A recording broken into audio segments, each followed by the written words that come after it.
Hello and welcome to Daily Politics on Trust TV, a program where we discuss politics, policy and governance.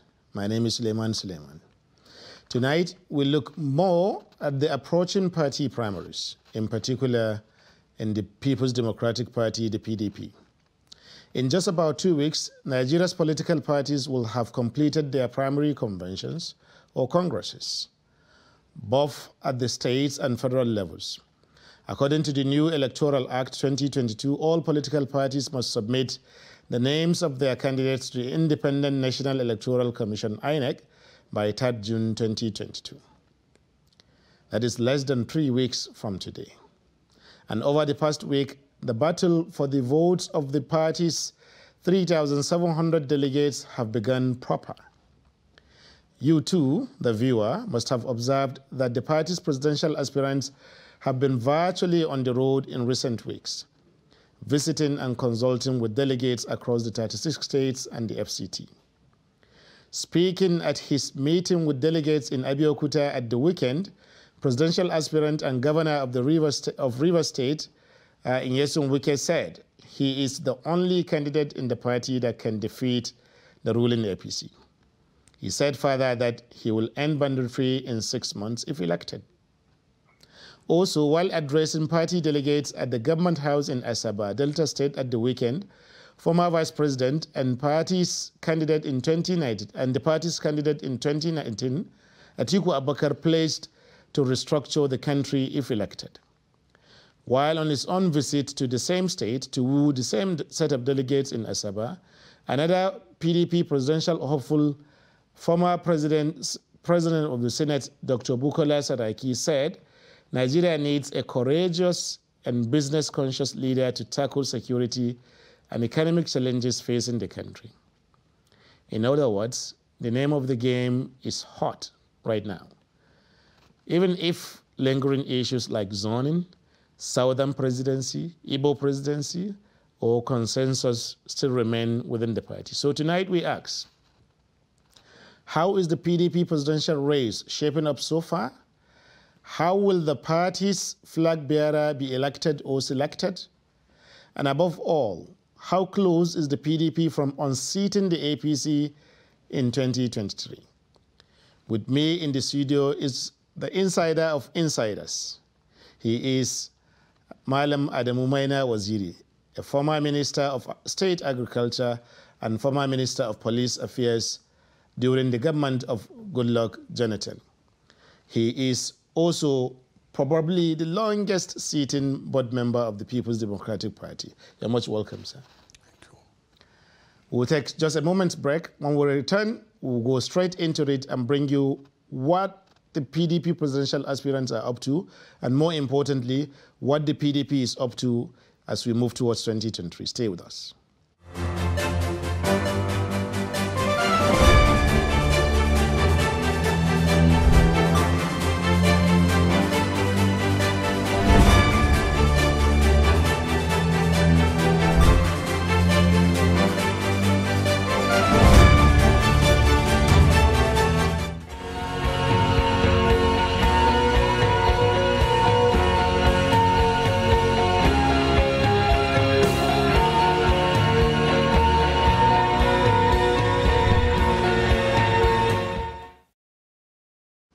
Welcome back.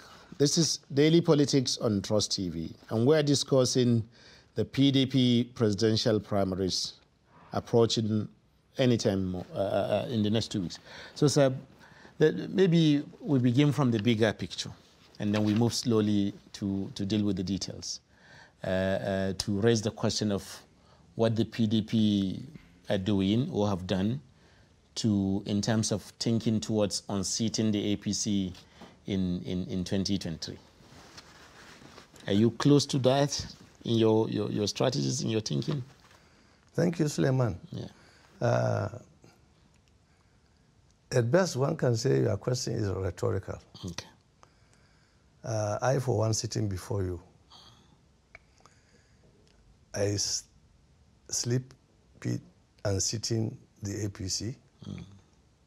I dream and sitting the APC. I wake up with the desire and commitment to unseat the APC.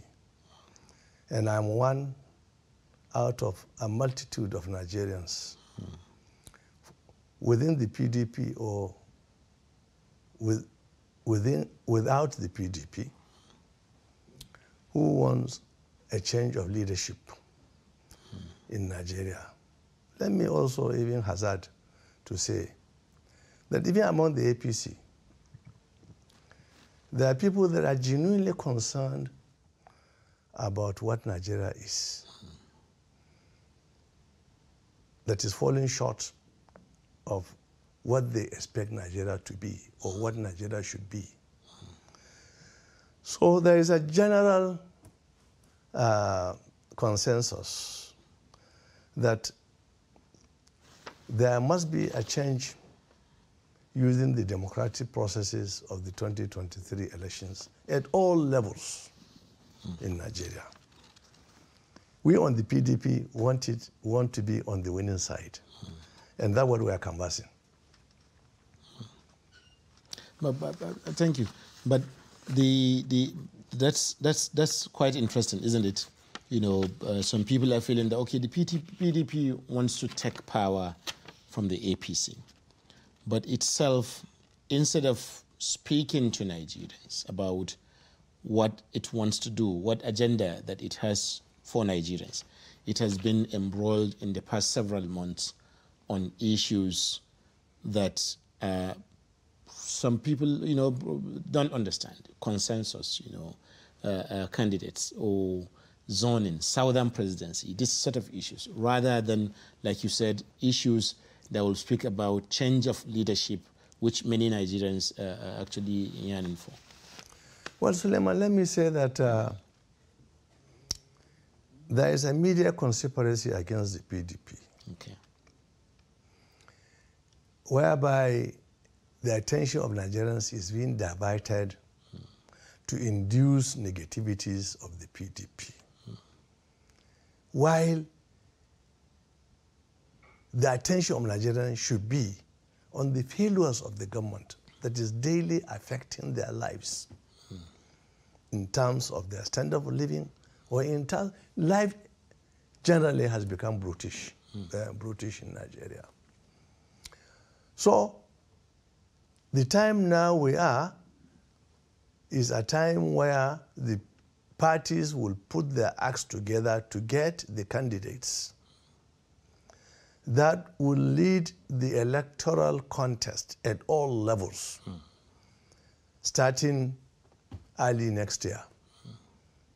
That is the climb of every political animal in Nigeria. That is the opportunity now.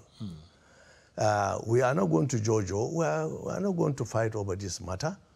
And the PDP has been focused, having lost power within the last 7 years, desirous of regaining power within the next 14 months or so. There are certain inevitable things that we will do, and there are certain inevitable things that we will suffer that are being induced by our opponents that are not necessarily card-carrying members of the APC, but a lot of interest and pressure groups, non-political actors, divisive elements in Nigeria, international conspiracies, Nigerians who survive on the failures of government in terms of its failure to deliver its cardinal principle of protecting the lives and property, ensuring prosperity, good standard of living. So these are all induced things. But we know what we did and we know what we didn't do to lose the election in 2015. We were in government and we were in opposition. Now there is the opposition that are in government, that we want to send them back to opposition. Okay. It is not going to be a tea party. Neither will it going to be the war. But it's going to be a very stiff contest. Unfortunately, the transition or the electionary months is so short. And this is one of the most hasty, breakneck speed, politicking that has happened in Nigeria from 1960 to date. And some of us that are veterans in this thing feel very uncomfortable because there is this adage who says, haste kills. But yes, we are going to work within that context, and I want to assure you and the Nigerians that we are very conscious of the fact that this country desires a change of leadership. And the most promising vehicle that will bring about this change is the People's Democratic Party. Interesting. You've said so many things, some of which I will like to take you on as we go on. For example, that some people benefit when the government is unsuccessful. I'll be talking about that later on. But also that your party used to be, when it was in power up to 2015, it was in government, but also in the opposition, and that there are some people who are fifth columnists in the party now. So one of the leading presidential candidates, or at least one of the presidential candidates in the party, the governor of Rivers State, Nyesom Wike, he has said that majority of his opponents, people like former Vice President Atiku Abubakar, people like former Senate President Bukola Saraki, were those ones that threw the party into the opposition. And now they are back to contest, for the office of president, in the party. In his eyes, their contest is not even justified to begin with. Well,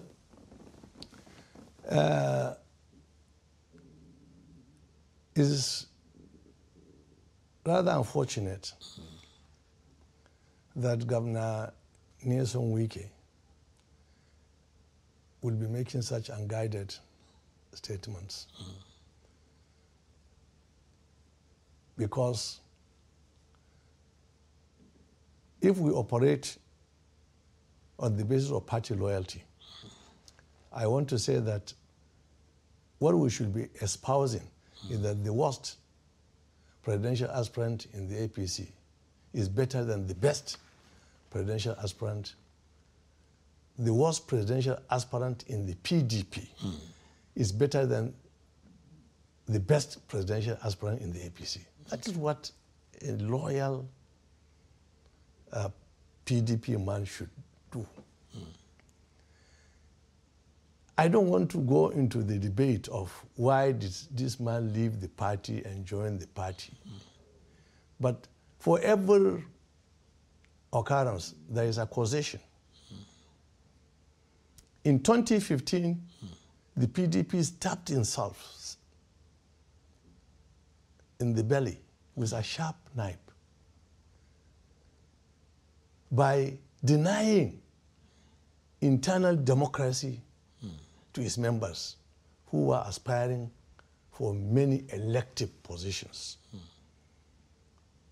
The PDP had its lowest internal democratic practices between 2013 to 2015 that ended up costing the PDP, a lot of electoral seats. So for some reasons, people decided to leave. I resisted the temptation to leave also for reasons, personal reasons. Yes. So now,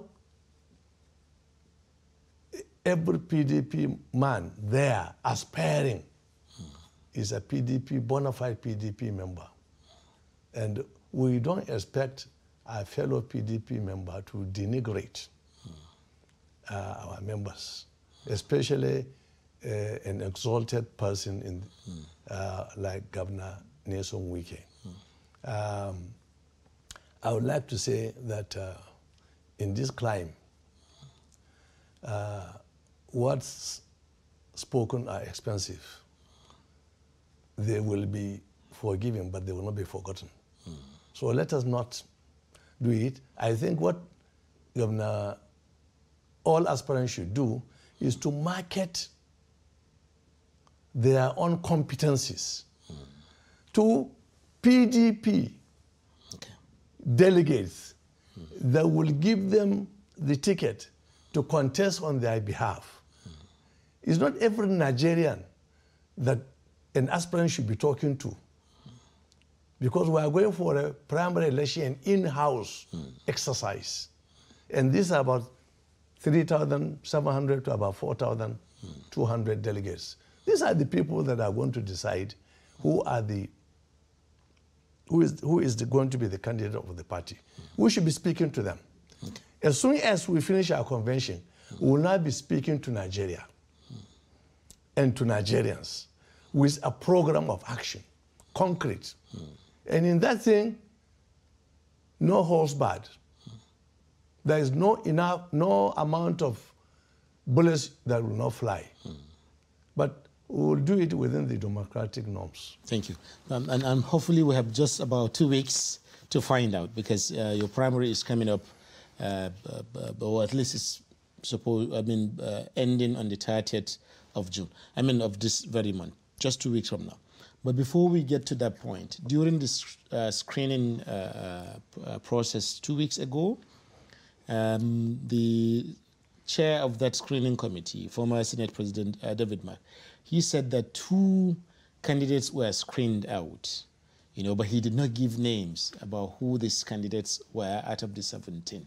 And up till now, there's not been an update on who these candidates are. So if the party screened out, these aspirants, are they still in the race even after being screened out, or who are they? The process is that all aspirants who duly complete the form and meet the requirements of filling in the form, nomination forms, all the processes, when they are duly completed, the screening panel is constituted. And we had a very respected person, highly experienced Senator David Mark, who did it. And he submitted a report to the National Working Committee. And the National Working Committee deliberated, and they made their own judgment. So out of the 17 people who aspired, who I don't know their names offhand, 2 have been disqualified. And I don't know their names, but I know who they are. At least the 2 of them are not campaigning. One has gone to court. So even the 15, we are saying is a good number. Even though it's not as many as that of our rival party. So in the 15, with every blessed day, each candidate is measured against his onions. And Nigerians and delegates and their influencers are making decisions that farming up their choices. But because this politics is dynamic, 10 days, 4 days, 1 week is a good time for surprises to emerge. But we at least know, on general feeling, the front runners in this matter. But if you are aspiring, no one opponent is too small. No one person is inconsequential. At the end of the day, whoever becomes the candidate, he needs the support, first, of his colleague aspirants, and then the generality of the members who will now vote at the secondary election. Thank you. That takes me to the next question that I was going to ask, because you have a long slate of candidates, either 15 or 17. 15. Okay, 15, thank you very much. So we have 15 candidates, all of them are in the race, and frankly, quite a few of them have been moving around the country and speaking with delegates and so on. Now, only one of them can be the winner, can be the flag bearer. And sometimes when that happens, the others, in our political culture, the idea that, okay, let us line up behind the winner is not an easy thing to reach. You've just said that one person who has been disqualified has gone to court, so chances are that maybe some of the candidates will also want to go to court and issues. Does the PDP have any shock absorbing mechanism in the event that the primaries, raise some sort of, dust that cannot easily be settled before the elections? Well, Suleiman,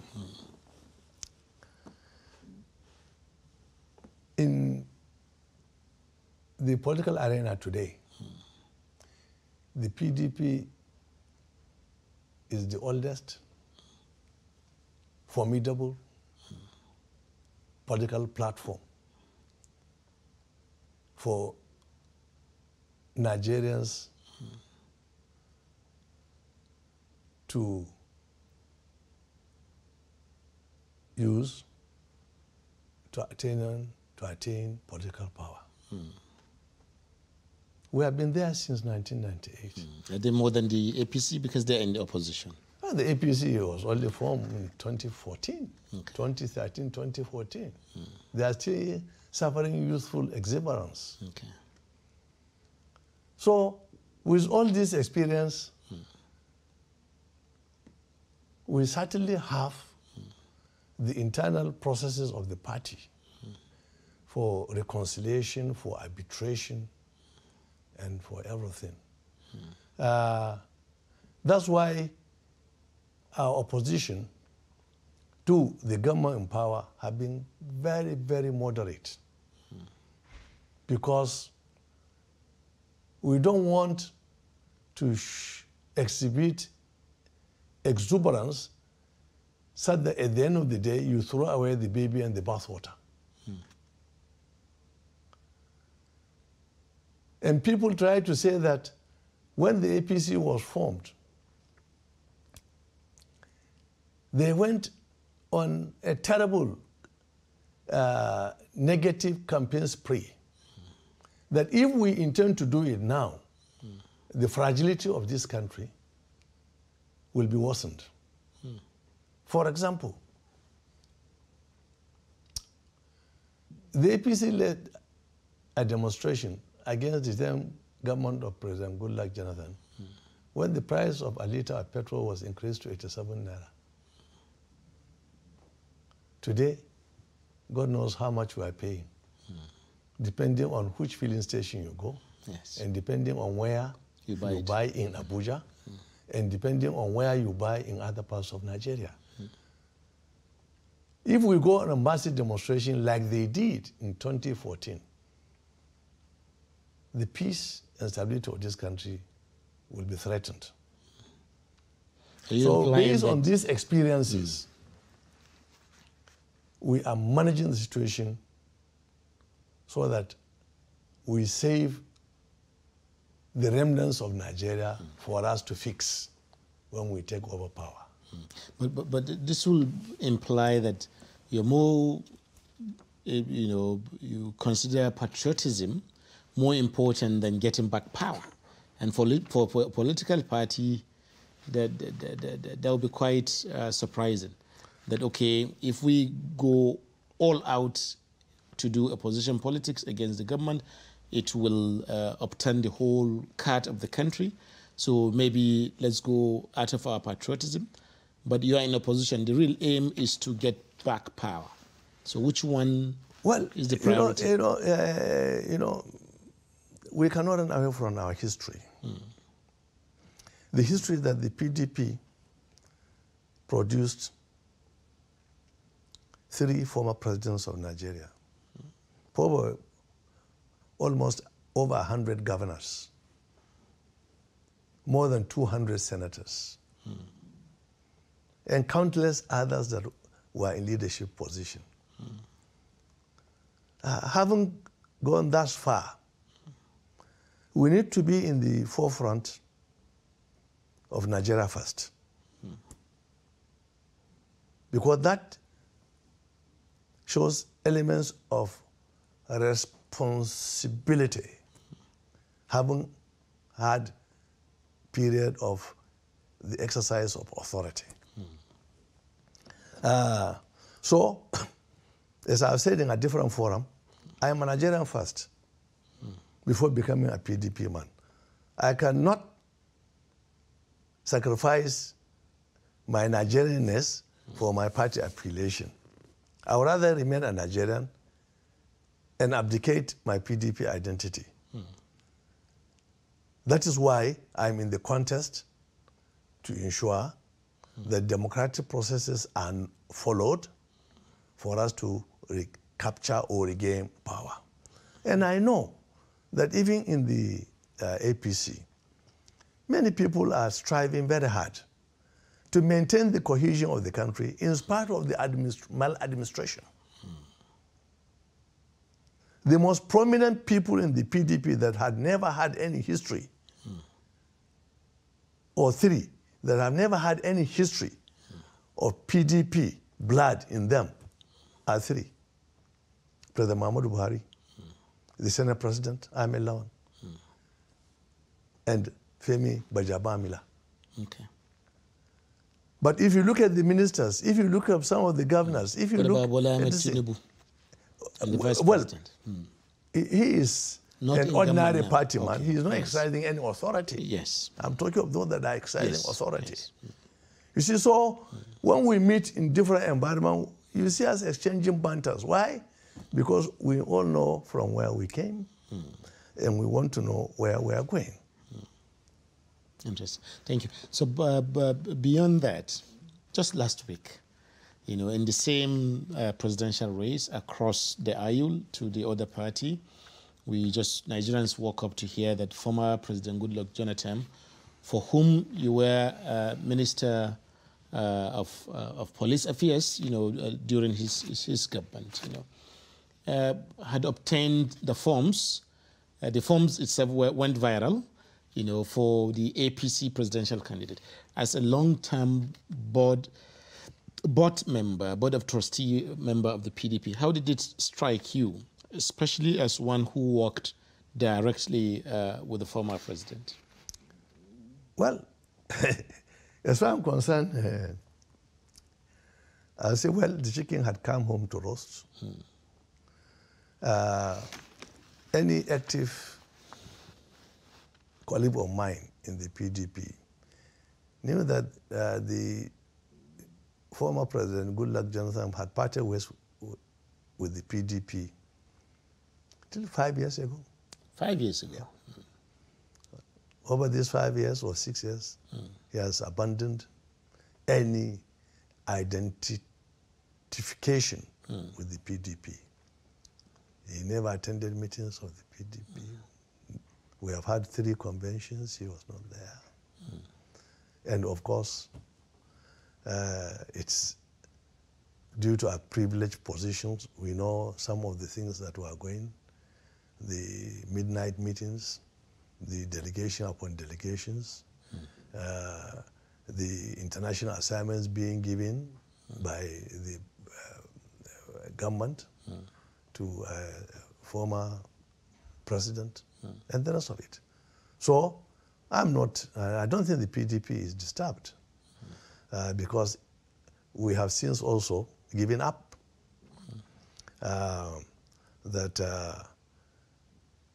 President Jonathan, we took cold comfort to say that President Johnson has transited from being former president of PDP extraction to an elder statesman. But this incident of picking the form has now derobed my former boss from being an elder statesman to a president who forgot something in the villa and that wants to go back to reclaim. But let me quickly add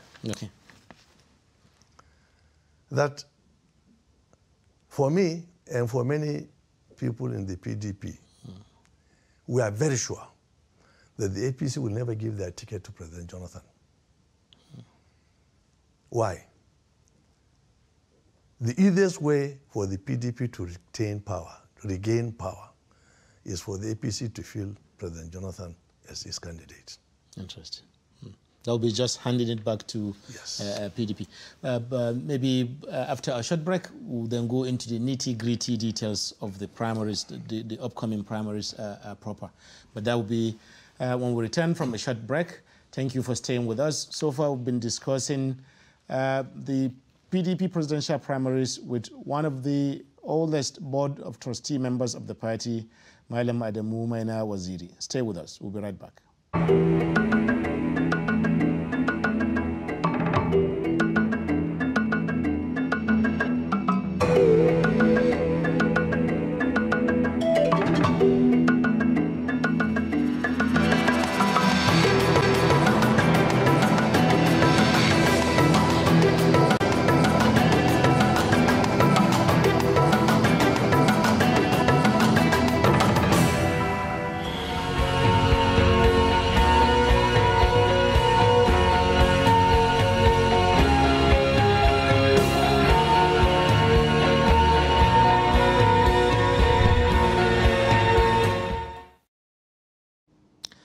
Welcome back. This is Daily Politics on Trust TV, and we're discussing the PDP presidential primaries, the race in particular. And with me in the studio is Malam Adamu Maina Waziri, who has been a long-time board of trustee member of the PDP and two-time minister of the party, in the party. So, Malam, as we were saying, among other issues, in addition to the last week, the PDP came out to say that, okay, we have thrown our presidential race open after the report of the 37-man committee on zoning. You know, that, okay, there's no zoning. We have to, but there has been, even after that, there has been calls for zoning, even after this position by the party. The National Working Committee of the party also met and took a decision on this, and yet people, even as earlier today in the newspapers, the governor of Bauchi State, who is also a presidential aspirant, was saying that they need a southeast or a northeast presidency in the PDP. What does all this mean to the presidential race in your party? Well, let me say that every loyal PDP person knows the party has taken a decision. That is, the ticket is thrown open. Nobody is favored, nobody is denied. And there is nothing anybody can do about it, because we must abide by the discipline of the organization that we belong. So I want to say that Governor Bala must have been misquoted. Okay. Let me put in this context. Governor Bala Mohammed, sometimes in 2021, submitted a report to the National Working Committee and National Executive Committee of the party of an assignment that was given to him for him to see what did the party do to lose the election and what will the party do to win the election. Which election? Is it 2019 or 2015? 2019. 2019. Okay. And he came out with a report that says, yes, part of the recommendation that the presidency should be zoned to either, if the presidency should be zoned, the two disadvantaged micro zones are the northeast and the southeast. That was the report. If we have to zone, it should be micro zone. I hope you are getting the language correct. If we have to zone, and zoning in the PDP means north and south. Yes. He went further to say it should be micro zoned to either the northeast of the South because they are the two most disadvantaged in terms of producing a president of Nigeria. Having produced the president, looking at their contemporary history of Nigeria. Yes. That report had not been deliberated upon, and then we came into this new season of 2023 election. And the party now set up a zoning committee of 37 people, of which I am a member. 37 wise men, people of timber and caliber, from one per state, that sat down and took the decision that at this point in time, when people have been allowed to procure forms, people have been allowed to canvass for votes, people have gone around the country to build bridges and alliances and lay their structures, it is not feasible to limit the political space by denying one person just because he comes from one part of the country a shot at the presidency. So they said, okay, whoever wants, whether from the north or from the south, the field is open for you to contest. Interesting. Which has been widely accepted. And within the PDP, the temperature has come down drastically. But like I said before, non-political actors, partisan news media organization like Trust TV and the rest of it. Non-partisan, you mean, right? No. Okay. Partisan. All right. Very partisan. How so? Have been revving up. We have taken the bold step of curing a developing problem in our party. We have the party in power that has not had the courage to tackle from where its presidential candidate will come from. I thought that Nigerians, under the influence of the media, should now turn their mind to say, okay, we know now the PDP have reached this bridge. How about you, the APC, that you are in power, whose actions and inactions is affecting my daily life? Can you make a pronouncement? Where are you zoning your presidential ticket? Because that is needed. With all due respect, we at Daily Trust, we don't have any conspiracy against PDP or any party, and we do our best to hold both parties in power. But the thing is, if a party in opposition is a potential party in power, so it's supposed to be accorded the same space in the media as the PDP, which is one reason we're here. But we can go beyond that a little. One, maybe the Afenifere, I mean, what do you call them? Ohanezi. They said that they're going to organize a boycott, you must have read that, against not just the PDP, but any other party that does not field somebody from Southeast or the South in general as their presidential candidate. How is that going to play out in this election? Are they just talking for talking's sake, or are there interests within the party that are revving them up somewhere? Well, let me say that the system which we must uphold is that for you to attain political power, you must use it within a political platform, meaning a political party.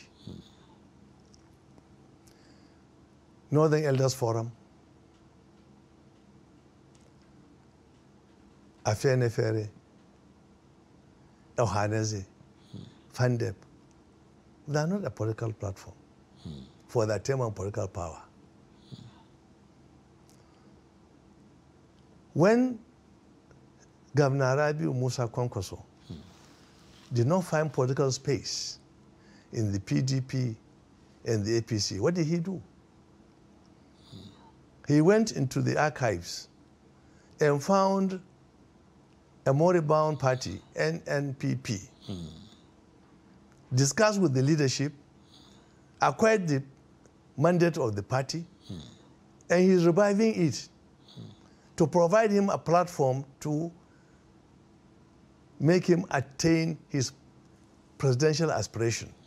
And many Nigerians are joining the party to contest election. So all these non-political, tribalistic organizations need to take one of the remaining 14 political parties, because I understand there are about 17 or 18 registered political parties, and give them, zone their presidential ticket to wherever they want, and then they will contest the election in 2023. But our party did not take and will not take dictation from the Northern Elders Forum. And I'm one of those who convened the meeting to repudiate what the Northern Elders Forum did. In this case, it was actually Ohaneze that was saying they will organize a boycott. I want to be nationalistic. Okay. I'm starting with the Northern Elders Forum. All right. That did it. Okay. They infiltrated the PDP and made a choice for us without our mandate. We repudiated it. Okay. If we can do that, you know, and be successful, we find no comfort in even responding to Afenifere or Ohaneze or Pandep or any other thing. You know, the route is clear. The space is there. The machinery to attain their own suggestions outside the box is good. The Hausa people said, the man on this outside the playing ground, you know, is the best scorer of the goal. Yet he is not on the pitch. On the pitch. So these ones are not on the pitch. Afenifere cannot promote one person to contest councillorship in Nigeria because they don't have the mandate. They don't have the platform. And so is all the others. And the unfortunate thing is that all the leaders that are propagating these divisive tendencies have had leadership position in Nigeria. And it is being done not to strengthen the cohesion of the country, but to weaken the cohesion of Nigeria. And we are saying that politics now should have the sole objective of first nurturing the territory that it wants to attain political power by making it cohesive, united, indissoluble, unified, so that even you acquire the power will be useful. And the premise of the presidential constitution decided to say that you must be a Nigerian, you must acquire the mandate of Nigerians to become the Nigerian president, because you need 24 states to win the election. And there is no region, there is no zone, there is no micro-zone that has 24 states. So we must build the bridges. And the only way Nigeria can survive is when you build the bridges. We already have about 2 or 3 bridges in Nigeria. Niger Bridge, the Nakadi Bridge, the Benue Bridge, and now we have the bridge from Asaba to Onitsha. Interesting. Thank you very much, Malam Adumumana, two-term Federal Minister and long-term Board of Trustee member of the People's Democratic Party. I would love to carry on with this interview, but I've just been notified that our time is up. So this is where we draw the curtain. Viewers, hopefully we'll have a chance to speak with Malam Adumumana Waziri again, but also with other members of his party as well as other political parties that will define the 2023 elections for Nigeria and Nigerians. Thank you for joining us, and we hope you meet us again here tomorrow when we'll bring you another edition of Daily Politics on Trust TV. My name is Suleiman. Goodbye.